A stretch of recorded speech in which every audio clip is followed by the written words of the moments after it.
नमस्कार, स्वागत है आपका हमारे इस विशेष कार्यक्रम राजवाड़ा से रेसिडेंसी में। मेरे साथ मौजूद हैं इस के लेखक अरविंद तिवारी जी। अरविंद जी, स्वागत है आपका हमारे इस विशेष कार्यक्रम में। जी, नमस्कार सुनील जी, नमस्कार। अरविंद जी, बड़ी खबरों की अगर हम बात करें, इस बार जो आपने खबरें ली है, उसमें अरुण यादव कहीं न कहीं थोड़े से हाइट पर दिख रहे हैं, क्या कहते हैं इसको? देखिए अरुण यादव यूँ तो चुनावी राजनीति में लगातार विफल हो रहे थे और 3 चुनाव वो लगातार हार चुके हैं।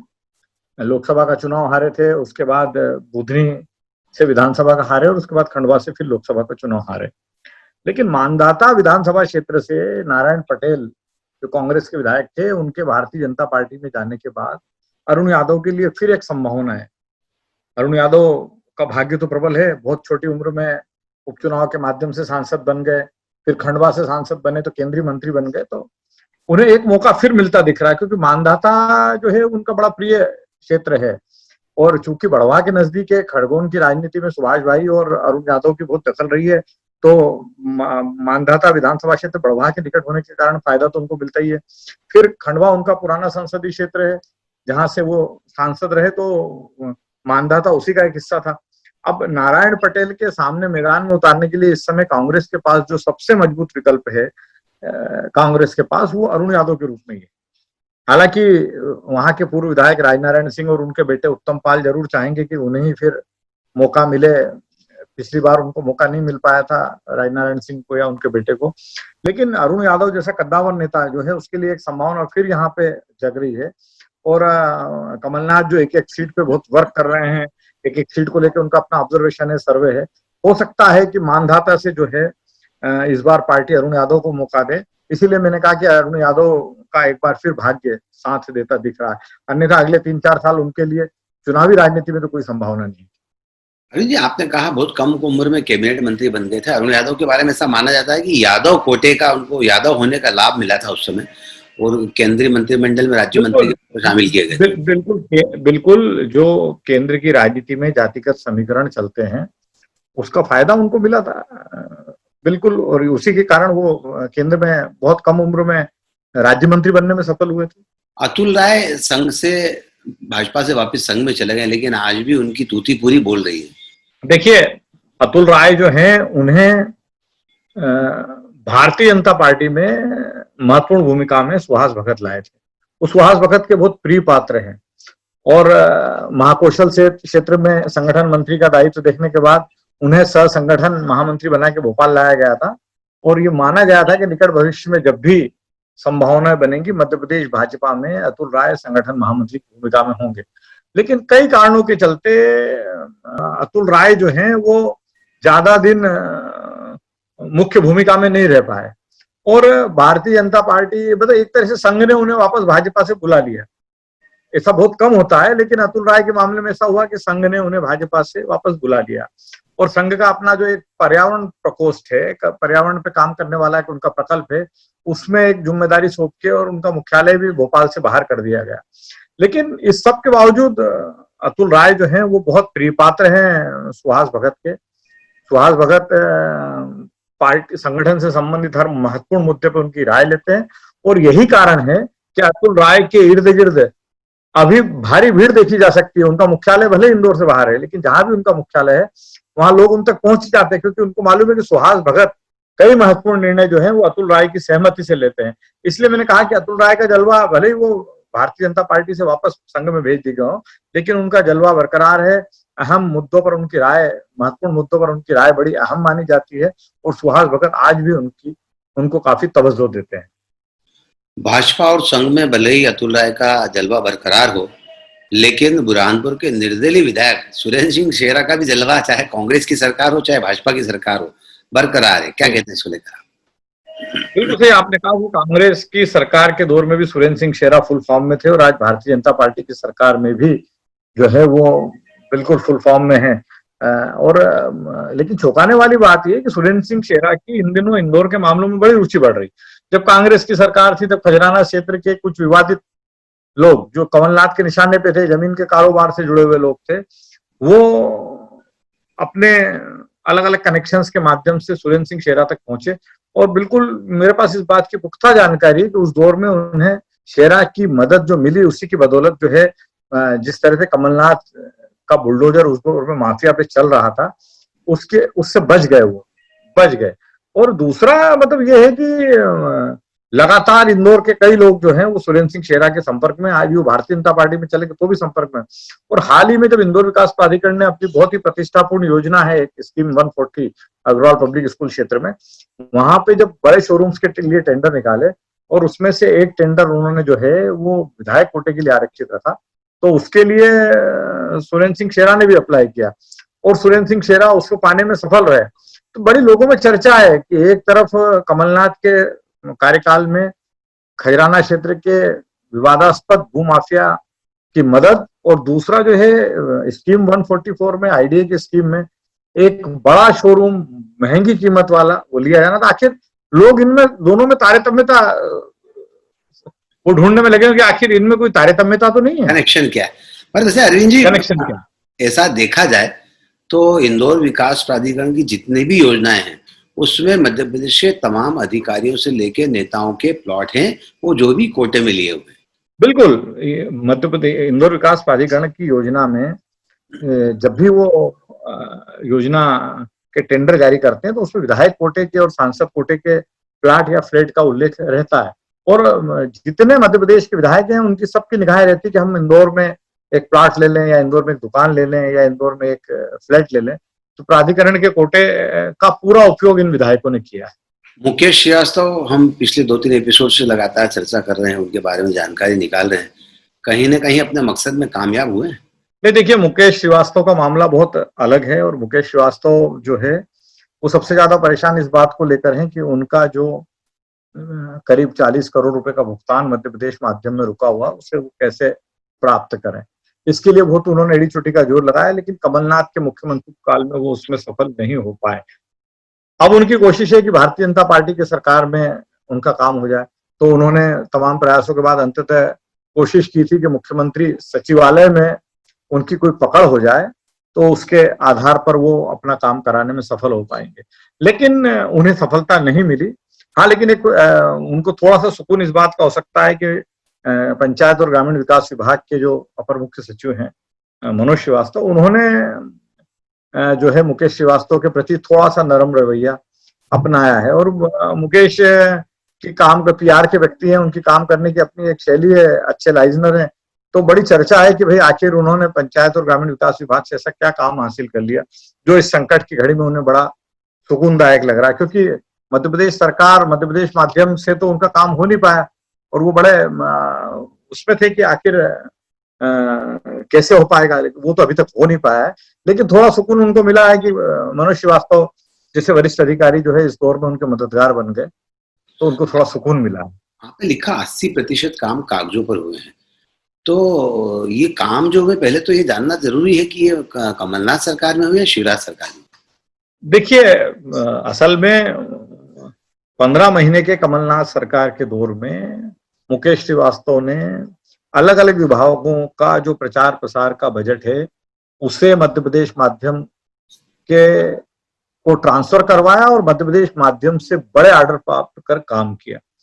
अब ये जो 40 करोड़ रुपए का भुगतान बचा है, इसके बारे में वल्लभ भवन के गलियारों में बड़ी जबरदस्त चर्चा है कि इसमें से 80% जो है बिल उन बातों के लगाए गए, उन कामों के लगाए गए जो केवल कागजों पर हुए हैं। मतलब आप अंदाज लगाइए कि ये घोटाला बड़ा बड़ा है और कमलनाथ के मुख्यमंत्री काल के अंतिम दौर में उनके ध्यान में आ गया था और इसीलिए उन्होंने जो 40 करोड़ रुपए का भुगतान है वो रुकवा दिया था। मतलब कमलनाथ भी कहीं ना कहीं इस बात से सहमत हुए थे कि हाँ, कहीं ना कहीं गड़बड़ी तो हुई है और उन्होंने उस 40 करोड़ रुपए का भुगतान तो रुकवा दिया था। उस भुगतान को प्राप्त करने के लिए वर्तमान मुख्यमंत्री के सचिवालय में भी मुकेश श्रीवास्तव ने पेड़ जमाने की कोशिश की थी, लेकिन वो उसमें सफल नहीं हुआ। वरिष्ठ अधिकारियों में पेड हॉलीडे को लेकर बहुत चर्चा है, इसके बारे में क्या कहना है? देखिए, मध्य प्रदेश की ब्यूरोक्रेसी के बीच में इन दिनों बड़ा चर्चित शब्द है पेड हॉलीडे। और मेरी अभी कुछ ही दिनों पहले एक अपर मुख्य सचिव स्तर के अधिकारी से बात हुई तो उन्होंने कहा कि यार बिल्कुल सही शब्द जो है, ये जो चर्चा में आया ना, बिल्कुल सही शब्द है। बोले अपर मुख्य सचिव या अपर पुलिस महानिदेशक या आईजी स्तर के या सचिव स्तर के या प्रमुख सचिव स्तर के कई अधिकारी वल्लभ भवन में, पुलिस मुख्यालय में बिल्कुल खाली बैठे, जिनके पास कोई काम ही नहीं है, खाली घंटे 2 घंटे का काम है। और वो भी वो चाहे तो करें, मतलब ऐसा कोई विशेष काम नहीं जो कोई अर्जेंसी वाला मामला हो। तो उनका कहना था कि मतलब ये एक तरह से पेड हॉलीडे है, तो ऑफिसर्स एंजॉय कर रहे हैं, बढ़िया अरेरा क्लब में टेनिस खेलने जाते हैं, योगा क्लासेस अटेंड कर रहे हैं, खेती के नए नए प्रयोग करने लगे हैं, और धर्म और समाज से जुड़े मुद्दों पर अलग अलग फोरम पे जाके अपनी बात भी कहने लगे। मतलब उनका कहना है कि तो सरकार जब हमारा उपयोग ही नहीं करना चाहती है, सरकार को जब हमसे काम ही नहीं लेना है, तो हम क्यों अपनी एनर्जी वेस्ट करते? तो ये बोले पेड हॉलीडे है, एक तरह से एंजॉय कर रहे हैं हम बिल्कुल। अरे जी, ब्यूरोक्रेसी और पॉलिटिक्स में आपकी गहरी पकड़ है। जब ये पेड हॉलीडे एंजॉय कर रहे हैं तो क्या मध्य प्रदेश में आईएएस ऑफिसर सरप्लस हैं या सरकार इनसे कोई काम नहीं लेना चाहती? नहीं, असल में सुनील जी, मध्य प्रदेश में अपर मुख्य सचिव और अतिरिक्त पुलिस महानिदेशक स्तर के अधिकारियों की भरमार हो गई। पदोन्नति का जो सिस्टम है ना, हर एक चुनिंदा एक पर्टिकुलर स्लेब तय है कि इतने साल बाद आप सचिव बन जाएंगे, इतने साल बाद प्रमुख सचिव। तो अब अपर मुख्य सचिव की संख्या सबसे ज्यादा हो गई है। और वो अब आप अंदाजा लगाइए कि अश्विनी राय जो अभी अतिरिक्त मुख्य सचिव बने हैं पदोन्नत, उनके पास मछुआ कल्याण का कार्य है, विभाग है। तो अब एक अतिरिक्त मुख्य सचिव स्तर का अधिकारी वहां क्या कंट्रीब्यूट कर पाएगा, और क्या कितना समय जरूर, सप्ताह में 2 घंटे भी बैठे तो आदमी। इसीलिए अलग अलग Radheshyam Julania government of India में सेक्रेटरी थे, मध्य प्रदेश में बुलाया उनको, आपने माध्यमिक शिक्षा मंडल का अध्यक्ष बना दिया, वहां इतना विशेष काम ही नहीं। इसी तरह अतिरिक्त पुलिस महानिदेशक स्तर के कई अधिकारी हैं, तो बैठे हैं, कोई काम नहीं है। जब आदमी को आप सामने, आपको मालूम होगा कि कुछ दिनों पहले मध्य प्रदेश के डीजीपी विवेक जौहरी ने एक पत्र लिखा था पुलिस मुख्यालय में पदस्थ अधिकारियों को कि मेरे ऐसा ध्यान में आ रहा है कि आप लोग दफ्तर नहीं आते हैं तो लंच के बाद चले जाते हैं। तो इस सबका कारण यही है, ऑफिसर से एंजॉय कर रहे हैं। उन्होंने कहा कि सरकार अगर हमसे काम नहीं लेना चाहती है तो हम पेड हॉलीडे के रूप में उसको एंजॉय करें, घर चले जाते हैं, अपने परिवार के साथ समय बिता रहे हैं, अपनी रुचि के विषय में समय दे रहे हैं। ये ऐसा चल रहा है पूरा। शिवशेखर शुक्ला के बारे में भी आपने लिखा है कि हमेशा से वे चर्चित रहे और हाँ काम ही उनको मिले। जी, दरअसल मध्य प्रदेश में कुछ नौकरशाह ऐसे हैं जो हमेशा प्राइम पोस्टिंग पाते रहे हैं, और मैंने तो इनको इनके पूरे करियर में कभी मैंने देखा नहीं कि कभी इनको लूप लाइन में पदस्थ रहना पड़ा। हो सकता हो इसका कारण ये भी हो कि बहुत अच्छा काम हो उनका। अब यही उसी में से एक है शिवशेखर शुक्ला।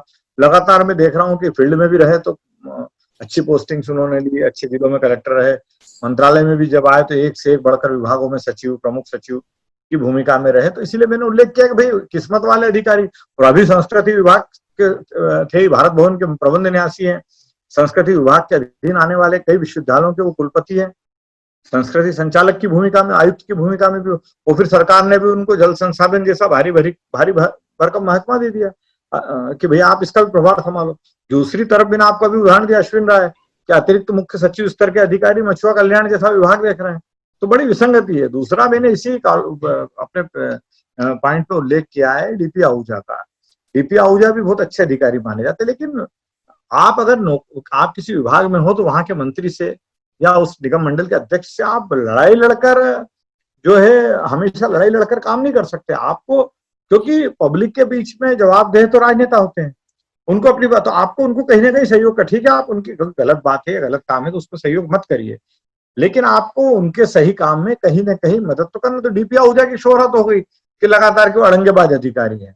जीतू पटवारी के साथ रहे तो जीतू पटवारी के साथ उनकी नहीं पट पाई, तुलसी सिलावट के विभाग में भेजा तो तुलसी सिलावट के साथ नहीं पट पाई। तो उसका खामियाजा सरकार ने, मुख्य सचिव भी आखिर कब तक किसी अधिकारी को प्रोटेक्ट करे, तो सरकार ने निर्णय लिया कि इनको राजभवन भेजो, जहां प्रमुख सचिव के पास विशेष काम नहीं रहता। और मतलब चूंकि राजभवन का सचिवालय भी बहुत छोटा है और वो सब कुछ जो है राज्यपाल से, राज्यपाल के प्रमुख सचिव की ट्यूनिंग पे वहां का कामकाज निर्भर करता है, इसलिए उन्हें वहां भेजा गया है। माखनलाल विश्वविद्यालय को लेकर भी चर्चा में है कि वहां कुलपति की नियुक्ति की जानी है। हाँ, दीपक तिवारी जब से माखनलाल चतुर्वेदी विश्वविद्यालय के कुलपति से हटे हैं तब से वहां पे सीपीआर सुदाम खांडे जो हैं वो प्रभारी कुलपति है, और निकट भविष्य में वहां पे कुलपति की नियुक्ति होना है। और जिस तरह से हम देख रहे हैं कि जितने एजुकेशन रिलेटेड या कल्चर से रिलेटेड महत्व हैं उसमें संघ की जबरदस्त दखलंदाजी है। संघ चाहता है कि यहाँ ऐसे व्यक्ति कुलपति बने जो उनकी विचारधारा का पोषण कर सके। उसी क्रम में जो है माखनलाल चतुर्वेदी विश्वविद्यालय में भी निकट भविष्य में कुलपति की नियुक्ति होना है, और वरिष्ठ पत्रकार और अभी सूचना आयुक्त की भूमिका निभा रहे हैं विजय मनोहर तिवारी का नाम सबसे ऊपर। अब सवाल उठता है कि विजय मनोहर तिवारी क्यों सूचना आयुक्त का पद छोड़ेंगे, बड़ा ग्लैमरस पद है। तो लोगों ने बताया मुझे कि भाई विजय मनोहर तिवारी माखनलाल चतुर्वेदी विश्वविद्यालय के ही स्टूडेंट रहे, और एक उनका एक ड्रीम है इस विश्वविद्यालय का कुलपति बनना। और सूचना आयुक्त तो 2 साल उनको हो गए हैं और आने वाले 3 साल या 4 साल और रह पाएंगे। लेकिन एक कुलपति अपने आप में एक बड़ा पद होता है और विजय मनोहर तिवारी का नाम प्रमुखता से, एक नाम उदय माहुरकर का है जो इंडिया टुडे के गुजरात ब्यूरो चीफ है, रहे हैं, बहुत बड़े पत्रकार हैं, अच्छे पत्रकार हैं, कई खोजी खबरें उन्होंने की है। लेकिन और इन दिनों वो जो है प्रधानमंत्री नरेंद्र मोदी के बड़े एडवाइजर माने जाते हैं। लेकिन ऐसा लग रहा है कि इस अभी तक की जो दौड़ में, क्योंकि विजय मनोहर तिवारी संघ के बड़े प्रिय पात्र हैं, उनकी पुस्तक का विमोचन करने खुद संघ प्रमुख मोहन भागवत आए थे। तो ऐसी स्थिति में अभी तक की जो संभावना है वो विजय मनोहर तिवारी के पक्ष में ज्यादा दिख रही। सूचना आयुक्त से फिर वे कुलपति बन जाएंगे, ऐसा लगता है आपको? हाँ बिल्कुल बन सकता है, अगर वो चाहेंगे तो सूचना आयुक्त का पद उन्हें कुलपति बनाने में कोई दिक्कत नहीं है। एमपीसीए में घमासान चल रहा है इस बार, क्या कहते हैं इसको लेकर?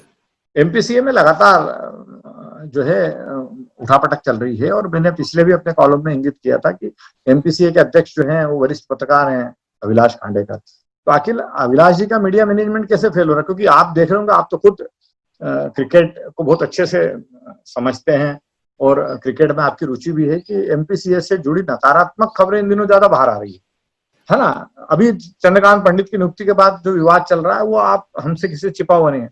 अब एमपीसीए में जो नए पदाधिकारी बने थे अभिलाष खांडेकर और संजीव राव, उसके बाद जो क्रिकेट कमेटी बनी थी तो ऐसा कहा गया था कि इसमें युवाओं को स्थान दिया जाए। तो मुर्तुजा अली, प्रशांत द्विवेदी और योगेश गोलवलकर को क्रिकेट कमेटी में लिया गया, जो एमपीसीए की सबसे महत्वपूर्ण कमेटी है। और उस दौर में अशोक जगदाले, नरेंद्र मेनन और सुनील लाहौरे से रिक्वेस्ट की एमपीसीए के ऑफिस बेरर ने कि आप जो है अपनी उम्मीदवारी वापस ले लें, और वो मान भी गए। लेकिन अब जो एमपीसीए की क्रिकेट कमेटी जिस तरह के तेवर दिखा रही है वो पदाधिकारियों के लिए बड़े परेशानी बने। अभी उन्होंने कह दिया कि भाई चंद्रकांत पंडित की नियुक्ति आपने वाले वाले कर दी, हमसे कंसल्ट नहीं किया। और पदाधिकारी कहने के नहीं हमने क्रिकेट कमेटी से कंसल्ट किया। तो एक बड़ा विवाद खड़ा हो गया है, मतलब जिसका एक अच्छा संदेश नहीं जा रहा। उपचुनाव होने वाले हैं, कमलनाथ जी को किसी ने बहुत कॉन्फिडेंस दिलवा दिया कि 20 सीटें मिल रही है। हाँ, कमलनाथ जी बहुत कॉन्फिडेंट हैं और अलग अलग स्तर पे उन्होंने जो सर्वे करवाया, अभी सर्वे उन्होंने किससे करवाए ये तो कहा नहीं जा सकता, लेकिन जो सर्वे करवाए उसके बाद कमलनाथ और उनके समर्थकों का दावा है कि कम से कम 20 सीटें तो मध्य प्रदेश में कांग्रेस को मिल रही है। इसीलिए मध्य प्रदेश में फिर से कांग्रेस की सरकार बन जाएगी, इसको लेके कमलनाथ बड़े होपफुल हैं। और वो अपने से मिलने, मतलब वो बहुत समय दे रहे हैं इलेक्शन की स्ट्रेटेजी तैयार करने में, बहुत समय दे रहे हैं। तो उनके निकटस्थ लोगों का कहना है कि जो सर्वे रिपोर्ट आई है वो कांग्रेस के पक्ष में है और इसीलिए कमलनाथ जो है पूरी ताकत के साथ उपचुनाव की तैयारी में लगे हुए। उस ताकत को बनाने के लिए, बढ़ाने के लिए 25 करोड़ रुपए के फंड की कहीं से व्यवस्था की कोशिश की गई, उसके बारे में क्या जानकारी है? हाँ, ये बड़ी एक रोचक बात है कि ऐसा कहा जा रहा है कि मध्य प्रदेश कांग्रेस को जो है उपचुनाव के लिए करीब 25 करोड़ रुपए का इलेक्शन फंड चाहिए। ये संकेत है कि कांग्रेस इस चुनाव को हल्के ढंग से नहीं ले रही है और अपने उम्मीदवारों को आर्थिक मदद में भी वो पीछे रहने वाली नहीं। लेकिन ये बड़ा एक मैंने एक विषय रखा है मध्य प्रदेश की जनता के सामने, मध्य प्रदेश के पत्रकारों के सामने कि आखिर आप पता तो कराइए कि वो 25 करोड़ रुपए का फंड प्राप्त करने के लिए किसकी गर्दन दबाई जा रही है। और जिसकी गर्दन दबाई जा रही है, मैंने ये भी संकेत इसलिए ढूंढना इसलिए भी आसान है कि जिसकी गर्दन दबाई जा रही है वो पहले ही बहुत त्राही त्राही कर चुका है, राम राम कर चुका है पहले ही वो। तो ये एक बड़ा रोचक राजनीतिक हलकों में इन दिनों चर्चा का विषय बना। अरविंद जी की विशेषता यही रहती है कि हर शो में 1 या 2 सवाल ऐसे छोड़ जाते हैं जो पत्रकारों को अपनी खोज करने के लिए मदद करते हैं या उस दिशा में जाने के लिए मदद करते हैं कि अब मैंने सवाल छोड़ दिया है, आप खोजी पत्रकारिता कीजिए और पता कीजिए कि इस खबर के पीछे का मजमून क्या है। हाँ, जब मैं सुनील भाई, जब मैं अपने कॉलम के लिए इतनी मेहनत करता हूँ तो आप जैसे मित्रों से भी सबसे मैं ये अपेक्षा तो रख ही सकता हूँ ना कि एक आध क्लू तो आप भी मुझे दीजिए। जी जी जी, बिल्कुल सही कह रहे हैं।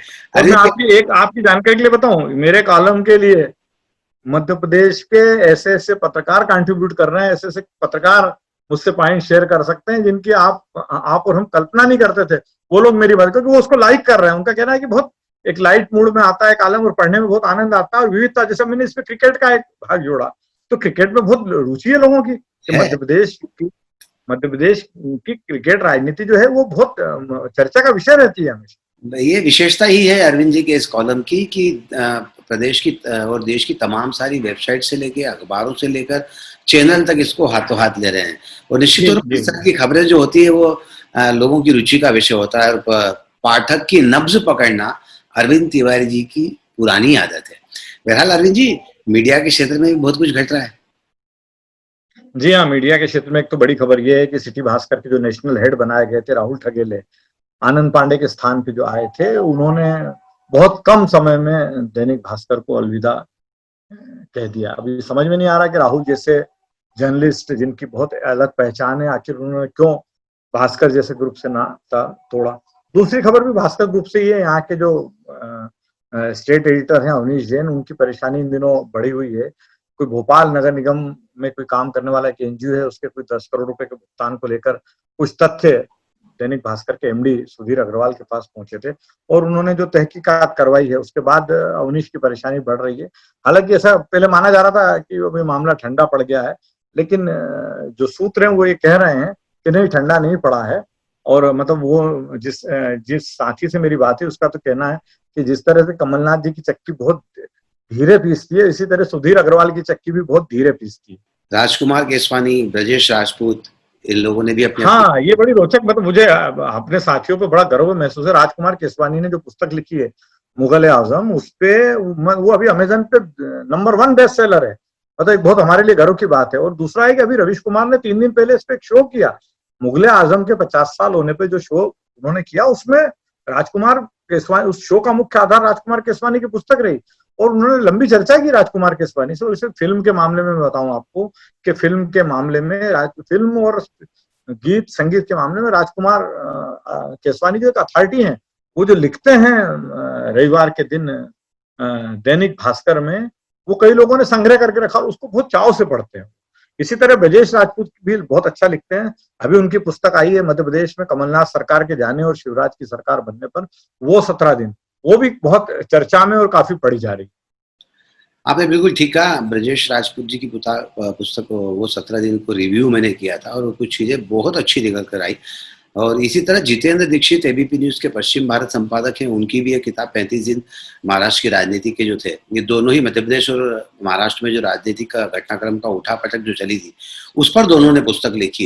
एक नया ट्रेंड पत्रकारिता के क्षेत्र में आया है किताब लिखने का, और उस दौरान जो घटनाएं हुई हैं उस और ये कोरोना काल जो है, कोरोना काल उसने पत्रकारों को पुस्तक लिखने के लिए और अपनी स्मृतियों को ताजा करने के लिए पर्याप्त समय भी दिया। अरविंद जी, यहाँ एक चीज जो निकल कर आई वो बहुत बड़ी बात जो है वो यही है कि इन पुस्तकों में जो उल्लेख किए गए हैं, अब जैसे मान लीजिए कि एक छोटा सा घटनाक्रम ब्रजेश राजपूत जी ने शेयर किया था कि मध्य प्रदेश के जो विधायक बेंगलोर में बंधक थे, वहां दिग्विजय सिंह जब मिलने गए तो वहां की लैंडलाइन काट दी गई थी, वहां के सारे केबल कनेक्शन काट दिए गए, तो दिग्विजय सिंह पहुंचे किसे पता ही नहीं था।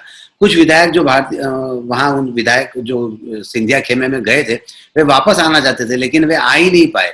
ऐसी तमाम सारी बातें थी। कुछ विधायकों ने अपने घर पर बात करने की कोशिश की तो उन्होंने होटल के फोन से बात नहीं की, लेकिन वहां पर उन्होंने एक एक्सचेंज लगा दिया था।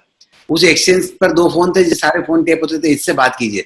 लेकिन कलाकार तो कलाकार होते हैं, उन्होंने होटल के मैनेजर और वेटर के फोन से भी अपने घरों पर बात की थी। तो तमाम सारी ऐसी बातें के अंदर की जो, और जितेंद्र दीक्षित की किताब में भी इन्हीं सब चीजों का उल्लेख था।